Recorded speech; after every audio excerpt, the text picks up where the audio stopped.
మాయతో నడుస్తుంది కాబట్టి మనం భూలోకంలో వివాహం చేసుకుంటున్నాం కాబట్టి వాళ్ళందరూ భయపెట్టే విధంగా ఉండకూడదు. వాళ్ళందరూ కూడా అందమైన మోహన రూపం కావాలి అని అంటే అప్పుడు అమ్మవారికి మీనాక్షి అవతారం ఎత్తుతారు. ఇప్పటికీ కూడా మధురై మీనాక్షిలో అత్యంత అందంగా ఉంటుంది అమ్మవారు.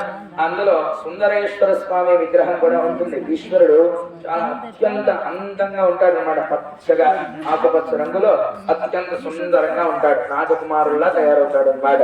ఆ యొక్క మహావిష్ణువు తయారు చేస్తారు. తీసుకొచ్చి ఆ యొక్క స్వామిని కన్యాదానంలో కూర్చోబెడతారంట. ఇక్కడికి ఇది బాగుంది.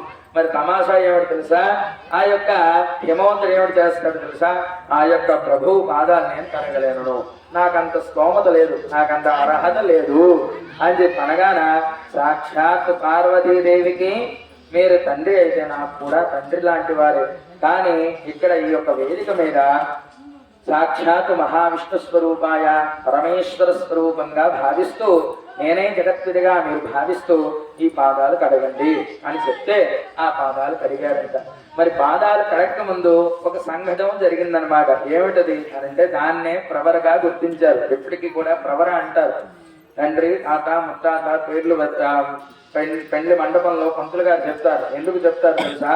అటు ఆడపిల్లి వారికి మన విషయం తెలియదు, ఎవరు కుమారుడో ఎవరు కొడుకో అని అంటారు కదా. ఇప్పటికీ కూడా ఏదైనా చెడ్డ పని చేయండి, వీడు ఎవడు కొడుకో కానీ వాళ్ళే చేయరు కదా, వాడు మూడైపు వీడు ఆరే అన్నట్టుగా ఈ యొక్క విమర్శలు వినిపిస్తూ ఉంటాయి.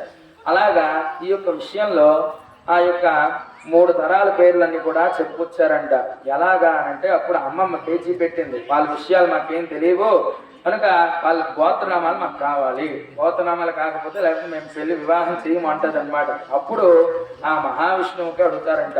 మహావిష్ణువుకి అడిగితే ఆ మహావిష్ణువు అంటాడు, నేను పుట్టినప్పటికే ఆయన చాలా వృద్ధుడండి, బ్రహ్మమస్తకావళి నిబద్ధతే నమశివాయ అంటే ఒక బ్రహ్మకి ఆయుష్ పూర్తయిపోయి బ్రహ్మని తగలబెట్టేసిన తర్వాత బ్రహ్మ యొక్క కపాలం పడిపోతుంది.